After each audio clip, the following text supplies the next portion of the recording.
Hi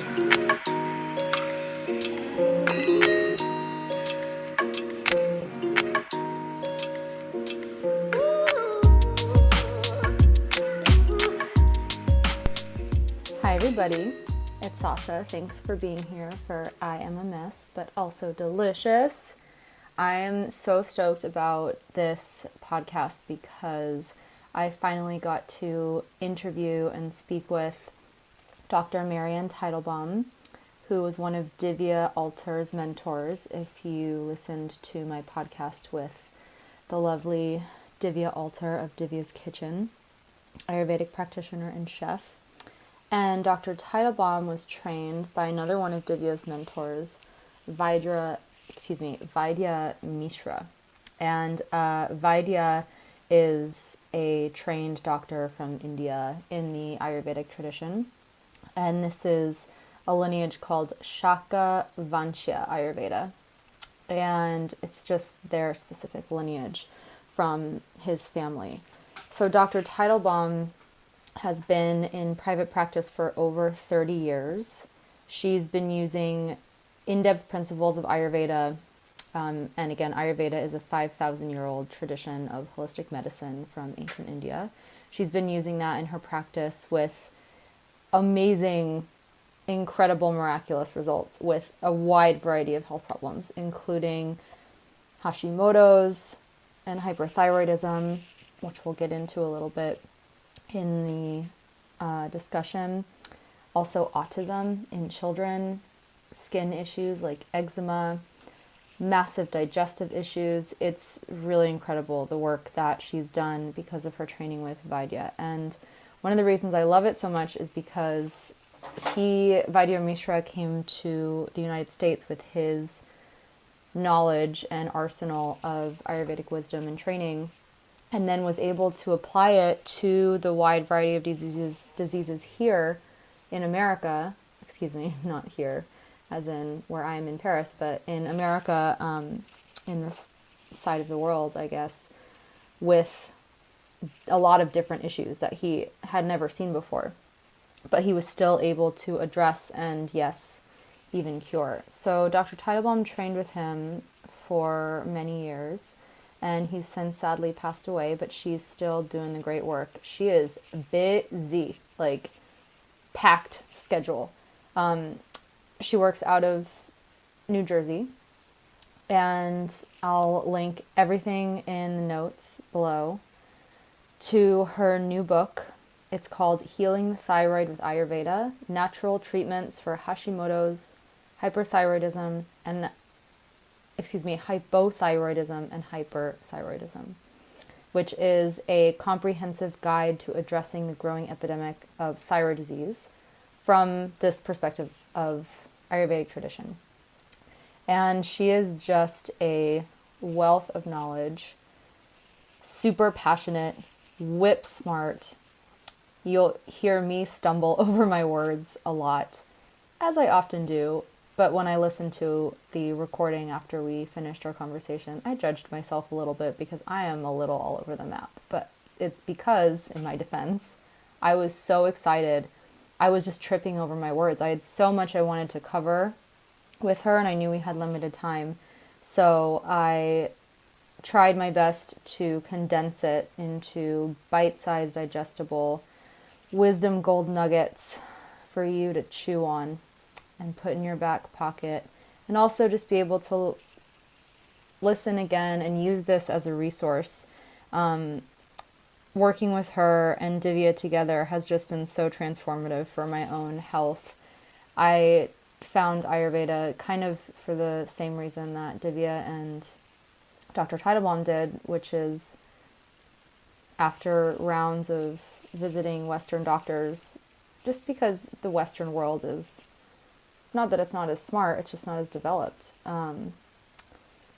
After visiting these doctors and still having the same recurring problems over and over, and nobody really even being able to diagnose it, just kind of giving a pill here and there to put a Band-Aid on it, but not getting to the root cause. We all literally were sick and tired of being sick and tired, and so we went to ancient medicine and found it incredibly enlightening in so many ways for mind, body, and spirit, and planet even.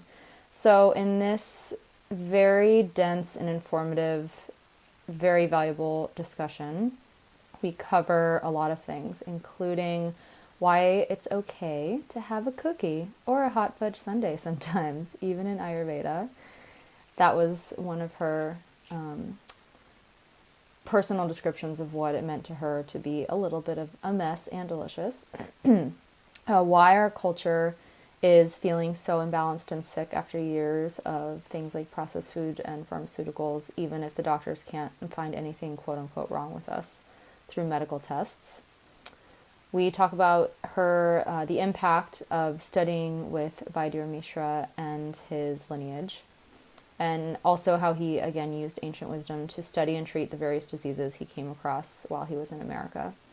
We talk about the importance of the thyroid, which I learned so much just from this conversation, even though I'm still learning about it, but we do discuss it in a good amount of depth, and how it affects every cell in your body, including the general symptoms that you might be feeling, even if they're not detected by doctors.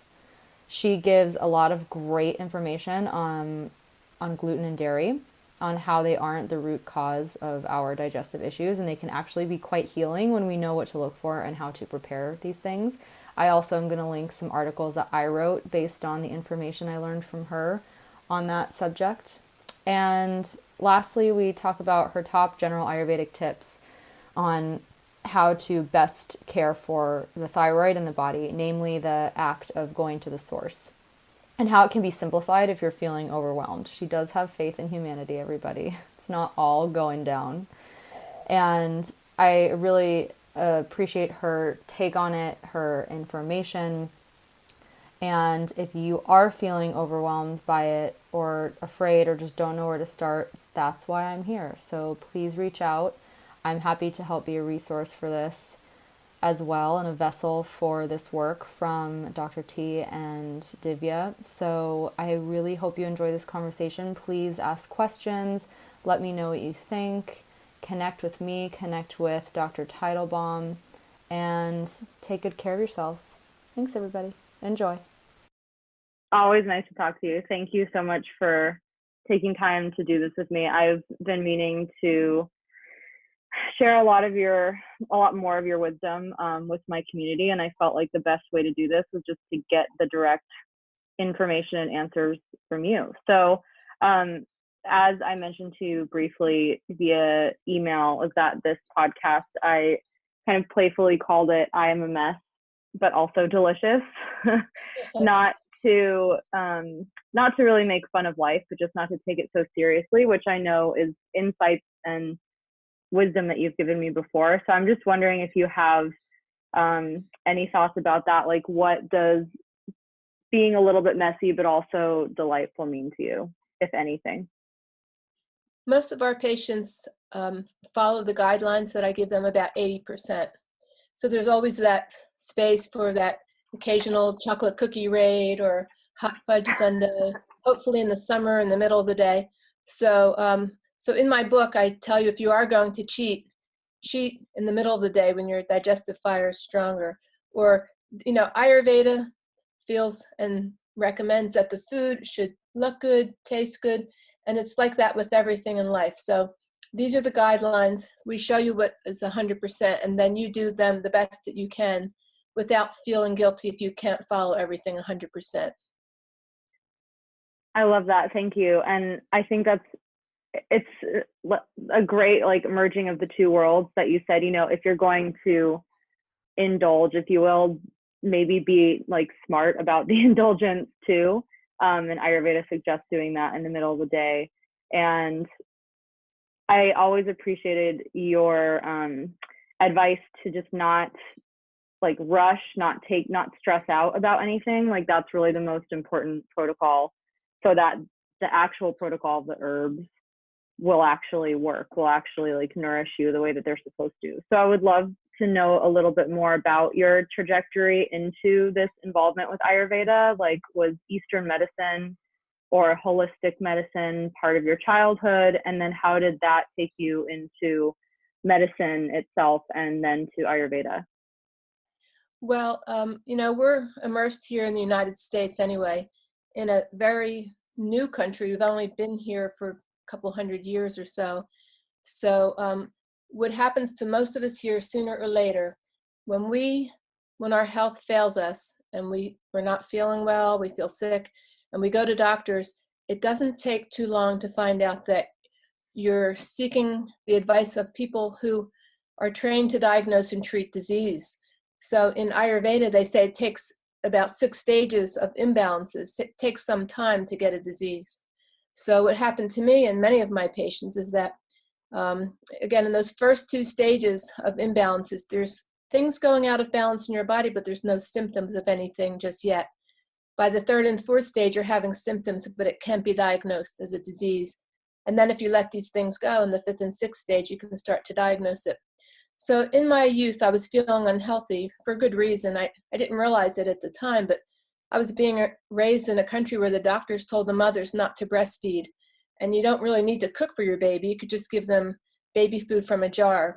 And then on and on from there, the information was incorrect. So we were always having leftovers, frozen food. And then when microwaves came out, we microwaved everything. And I grew up on lots of processed food. So I was feeling very sick by the time I was a teenager. So my mother would take me to doctors and they'd do a physical and say nothing's wrong with me because I didn't have a diagnosable disease. So long story short, it took me several years before I found out about Ayurveda through my studies of meditation and Eastern philosophy in the 1970s. And then it took some more time to wait for these doctors from India to come to America to start training us. But it really wasn't until I found out about Ayurveda that I regained my health. Again, just from a poor start in childhood, poor nutrition, poor information mothers were given back then, and still to this day. But I was fortunate in that I was able to regain my health. And sometimes when that happens to you, you become inspired and passionate about that, and you want to help others who have had that same problem where they're feeling sick and they're told nothing's wrong with them.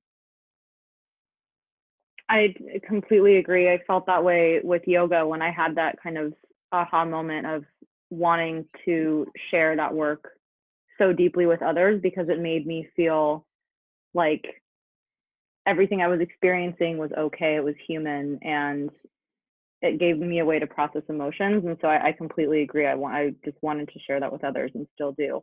And it sounds like, I mean, I know that you feel the same still today because of your work with Vaidya Mishra, and the book that you've written as a result of that. So how did you first meet Vaidya, and what was it like studying with him?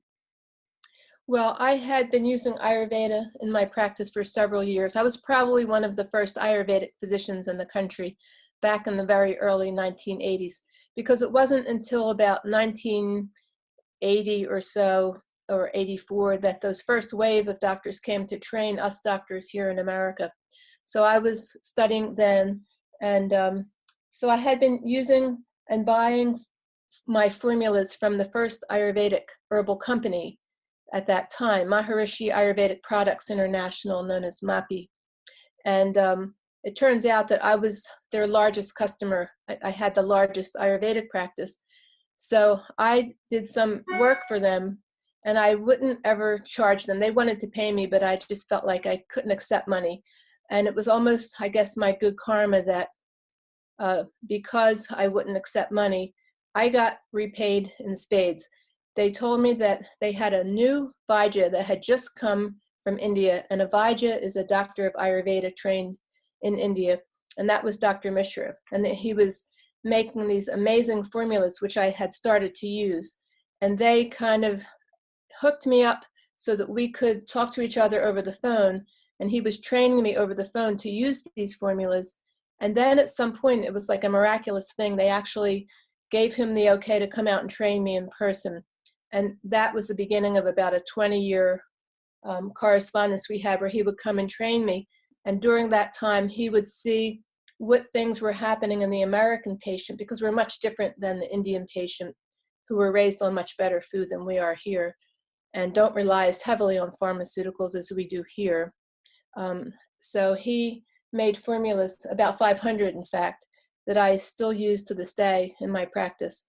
So, but it was an amazing thing to study with such a master of Ayurveda. And at that time, he hadn't trained other doctors. He started training some, but never to the level he had trained me. And so at some point they asked him if they could train them to my level, which is very high level. He taught me how to treat all the diseases. And again, it took about 17 years to do that. So he said, what I'll do, I'll write a course for all the doctors, and I'll try to get you up to the point where I have Dr. Teitelbaum. And the first year of the course will be just the diseases, and you'll learn about them.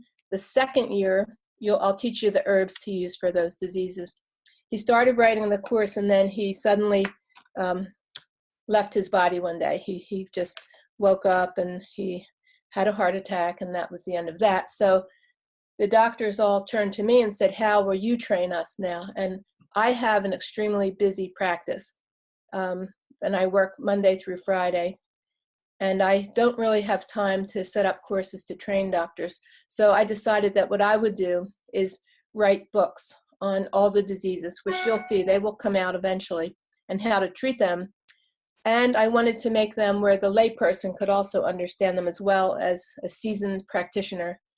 But I decided to start with the thyroid gland because this is the thing that I treat the most in my practice. And it's at epidemic levels, not only here in the United States, but around the world. And so what is it exactly about the thyroid? Because a lot of people, especially in yoga, recognize Ayurveda as a diet, as a lifestyle. And I found you through my connection with Divya, who helped totally change my perception on like what I was learning in the wellness world, especially with like a lot of bloggers and food trends about like chia seeds and flax seeds and all of the superfoods and adding them together, and don't eat gluten, don't eat dairy. And I went to Divya and she kind of gave me the runaround of why that's just not true in the realm of ancient medicine, especially Shakavansha Ayurveda, which is the I guess the type of Ayurveda that Vaidya had taught you. So how does all of this, I guess I have so many questions for you that we can maybe discuss at another time, especially around gluten and dairy and why people deem them as evil and why they actually don't have to be.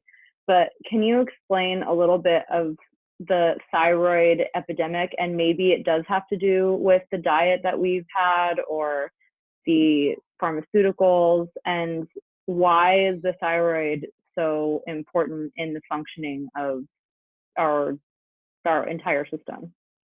Well, here's the thing. The thyroid gland is the only gland in the body that has an effect on every cell in your body. All the other glands have a much limited effect. So in reverse, anything that's wrong anywhere in the body, the thyroid will weaken. The thyroid's kind of like a very delicate little flower, and it will wilt easily with any kind of stressor, whether it's mental stress, you just got bad news, someone in your family's very sick, physical stress, you're staying up too late, you're rushing through the day, you don't understand how to keep your vata balanced, and you're wearing out the thyroid gland, or if your diet's deficient. But also, my book will actually cover all these things. And what you just said about this gluten and dairy sensitivity that we're experiencing at epidemic levels, it will discuss all of this and why it's true. See, people are kind of writing books making it sound like gluten and dairy are creating all of our health problems. In fact, some of the books that I read on the thyroid gland in preparation to write my thyroid book actually came out and had whole chapters on milk and called it a poison and that it causes autoimmune diseases. So here in the States, and I'm sure elsewhere, people are looking at milk like it is a poison and that they will get cancer if they drink it, and that gluten is creating all these thyroid problems. But it's not. It's the other way around. What has happened in the modern era, and again, I will go in great detail on this in the book because this is very important. In the modern era, none of us have had the chance to develop our digestive systems correctly.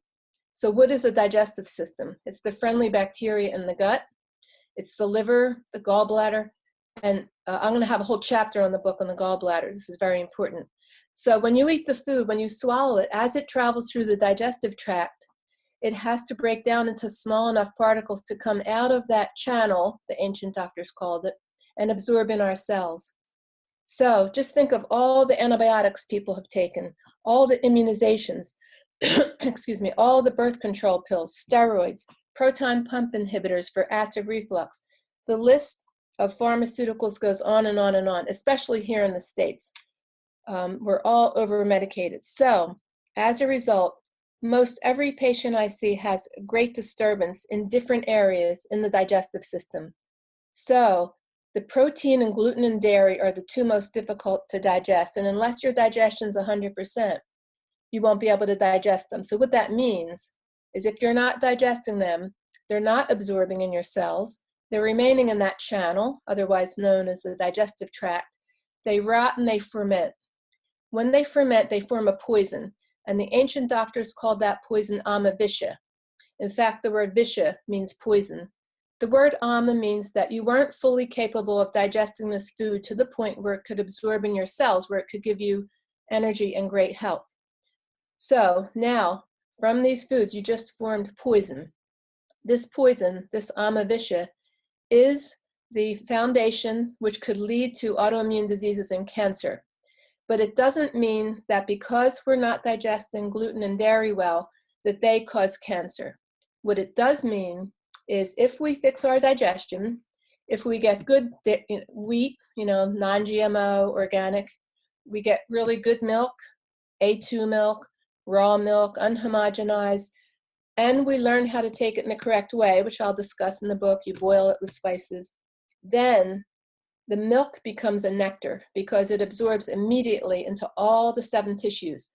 See, all the food that you eat, it takes about a month to go into all the 7 tissues, which I'll talk about those 7 tissues in the book. There's muscle, fat, nerve, bone, bone marrow, reproductive fluids, and blood plasma. So the food you eat today won't be able to digest sufficiently and absorb and assimilate into those tissues for a whole month. It takes 3 to 5 days to nourish one tissue, move on to the next, to the next, to the next, like that, except for milk. So when people talk about superfood, milk is the superfood.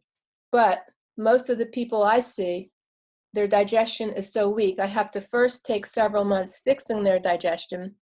Then we have to slowly reincorporate the milk to get them used to taking it.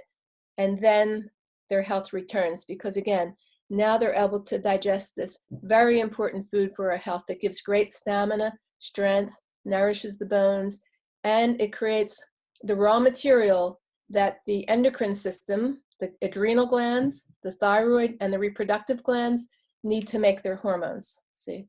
So we're just looking at it from the wrong angle here.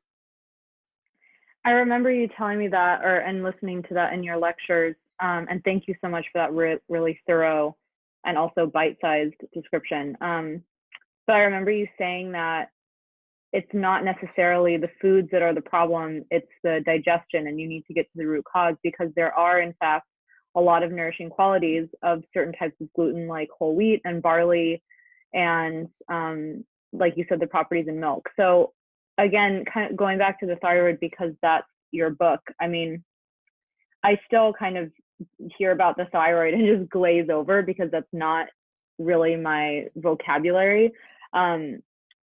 But what is it about, again, like this connection to the food and then the thyroid and especially the hormones that is so important for this generation of, I guess not really, maybe a little bit worldwide, but mostly in the US, that is so important for their overall health.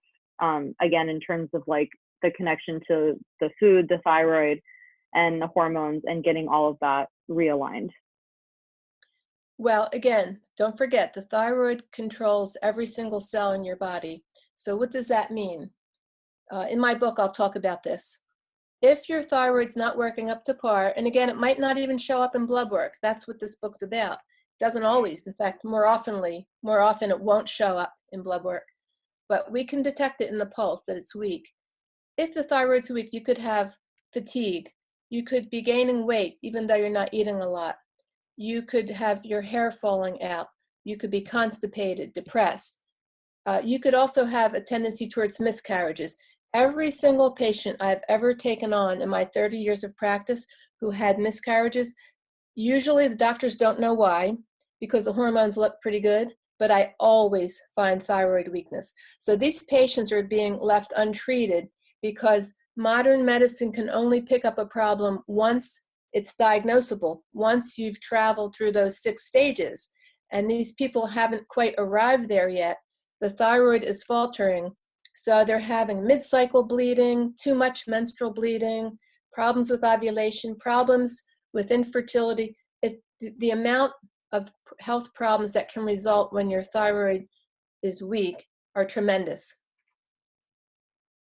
And so would you recommend anything for, I guess, diet, lifestyle practices? If you have any, I know there's probably a lot of information too in the book, and I'm going to link to that so people know where to find it and where to find you.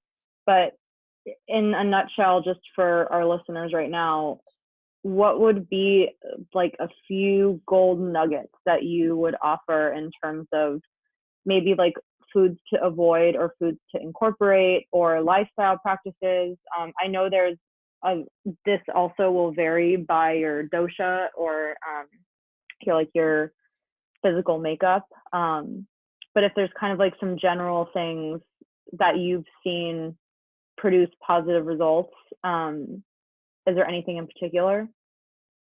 Well, here's the thing I love about Ayurveda. Let's say you have a thyroid problem. There's 2 types of thyroid patients you'll encounter. One is you have all those symptoms I just mentioned: fatigue, constipation, depression, hair loss, and so on and so on. You go to the doctor, they measure your hormones and blood work, they look normal. You leave the office feeling frustrated because the doctor just told you nothing's wrong with you. The second are people who do have thyroid problems show up on blood work. They are given the thyroid hormone and they still have the same symptoms. Mm-hmm. So, and that's because in either case, no one's treating anything. When you give the hormone, all it does is it puts the thyroid gland to sleep because it's no longer called upon to make the hormone. So here's the big problem. A lot of people then say, well, they'll seek out the advice of an alternative practitioner. And they'll say, oh, you need to make your thyroid hormone.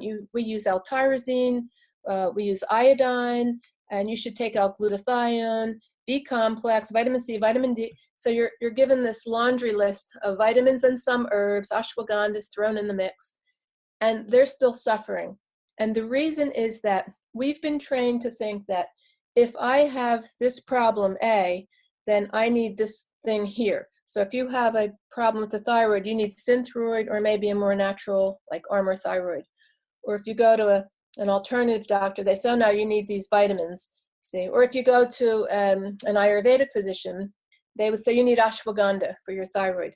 It's not that easy. It's not that simple. And it's because you're having this thyroid problem because of your own unique issues that are going on. So I can give you a quick rundown of what those issues might be. The book will go into more detail. And you can see then why it's not like people come to me and they say, oh, what do you have for the thyroid?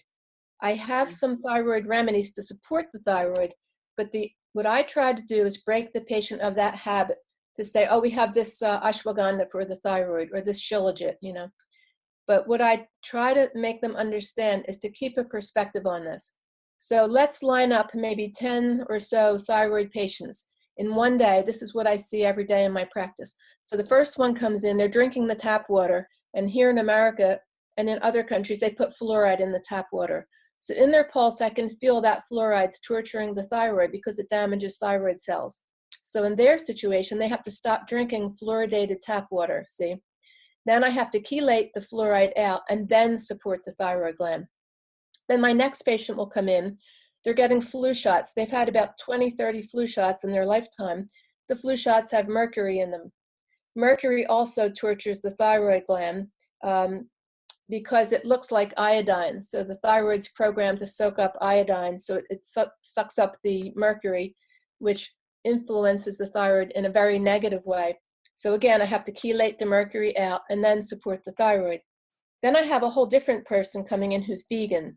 No animal protein in the diet. I feel the pulse. They're ojas, which I'll talk about ojas. It's the hormones. You can actually feel those levels in the pulse. They're low. The ojas is low. The life energy is low because the ancient doctors of India said, who were strict vegetarians, you need something from an animal at every meal. Now we know the whole bony matrix, all of our bones are made of collagen, which is animal protein. We also know that the thyroid hormone's made of animal protein. So in those cases, I have to convince them to add some milk in the diet, which is the most difficult thing I have to do in my practice. Nobody wants milk. They've been brainwashed that milk's a terrible thing. Then I have another patient come in. They're going to bed way too late and the thyroid gland's exhausted. They're rushing through the day. They don't understand how to get enough rest so this gland can stay strong. So I have to teach them to slow down, go to bed early, and then we nurture the thyroid. So I can just say in a nutshell, like you asked, what are some good tips about keeping the thyroid strong? Don't go to bed past 10 o'clock at night. Go to bed when you feel tired. It might be 8:30 for some people. It might be 9:30. Try to get outside in the sunlight because the sunlight hitting the skin makes vitamin D, which helps the thyroid work. Eat as healthy as you can, but don't get sucked into this idea that we're giving up all this animal protein. We're shifting to a plant-based diet. We don't want to define vegetarianism as meaning we gave up all things animal and we're just having plant-based. What it means is the animal protein that we're having does not involve killing the animal, like milk, paneer, cottage cheese, regatta cheese, yogurt. So we teach those patients to go to those dairies that are non-violent, they're not hurting the cows. So I'll talk about that in the book. Mm-hmm. So if you can eat as healthy as you can, stay rested, and avoid those heavy metals, mercury, fluoride in the water, then your thyroid should be pretty good. But now that it's weak, you have to know what to do to kind of recalibrate it. Yeah, it seems like, I mean, there's just so much to know and so many lifestyle choices. A lot of my clients and friends and students often, you know, I'll say one thing about milk that you've taught me and they'll kind of either give me an eye or keep asking me more. And then there's more and there's more information. And all of a sudden they're so overwhelmed, they don't know what to do about it. So in these last few very precious moments, we'll have to speak again because this is so valuable. I mean, do you have hope for the human race? Like, is there something that you see in people now, especially being more involved and interested in this work and this type of practice? Is it so hard to self-diagnose and to find a doctor like you? So yeah, just if you can speak to that at all, just like the trajectory of how this is evolving, how this type of healing work and Ayurveda and New Age healing, which can also be very overwhelming. Like, what do I do? Where do I start? What do I try? Chinese medicine? Do I try ancient Indian medicine? Do you have any thoughts on that, on how this is evolving? Yeah, what I have found that works for myself and treating all my 90,000 patients is that go to the source. That's how I always feel. Go to the source. So the source of medicine springs from India 5,000 years ago. The ancient doctors cognized this system at a deep level of meditation. They're enlightened. And the type of knowledge that comes when you're enlightened is very sound knowledge. It's unchanging. In the ancient texts, they called it a siddhanta. That means that it will never change. It's the kind of knowledge that the sun is always going to rise in the east and it's always going to rise in the west, no matter what research is done. See, the research in Western medicine changes. Sometimes they'll say eggs are good for you, and then they decide no, they're not, and then they bounce back because that type of knowledge it's changeable. So what's happening now, the reason people are so confused is because that we have entered a realm where there are lots of chemicals, including pharmaceuticals, nutraceuticals, all these synthetic vitamins, pesticides, air pollution. And we're struggling to figure out how to live in the world with these potent toxins. And we're also struggling to figure out what a healthy diet means, and how to do correct detox, and how to fix imbalances. All I can tell you, just from having studied with nutritionists who have PhDs in nutrition from the United States, and seeing what they're doing in holistic medicine, a lot of it's incorrect. I will discuss all the incorrect things in both holistic medicine and allopathic medicine, so that you guys don't have to keep reading all these incorrect cleanses, all these incorrect diets that are out there on the internet. And I'm going to take you to the source of the knowledge, which comes from these enlightened rishis 5,000 years ago, but we're going to upgrade it for this modern era. And that's what Dr. Mishra did. You'll read about it in the book. The ancient doctors didn't talk about what do you do if someone has mercury stuck on their thyroid gland, see? So he had to upgrade for this modern era. That's what the book's about. And then subsequent books that come out, you'll start to get a feel. And don't feel overwhelmed either. This is all very easy. Once you read the book, you'll see it's simple. You just eat this kind of a diet, you do this type of detox, you go to bed this time, and it's all laid out for you. So I wouldn't feel like, mankind is doomed, or this is all difficult to understand. It's actually very simple. I taught my kids when they were 8 years old, and they get it, so it's not so hard. Yeah, thank you. I think you're right. And I think it's just a matter of getting familiar with it. And it's like, we fear what is unfamiliar. So it's exactly right. It's just getting to know it and getting to know ourselves a little bit better. So There's one other thing I'd like to add too, is that when I started studying Ayurveda, I was reading, the doctors from India they've written these books, and some people in America have written them, but they're very hard to understand because they're loaded with Sanskrit. So what I've decided to do is to make it easy for the Western patient to understand these concepts, because when you hear these words in Sanskrit, you automatically are going to shut down and think, I can't get this. But it's just another language, so I've deciphered it so you can understand it. So the book isn't full of Sanskrit words, because I've encountered that myself when I'll sit down to read some of these Ayurvedic authors' books.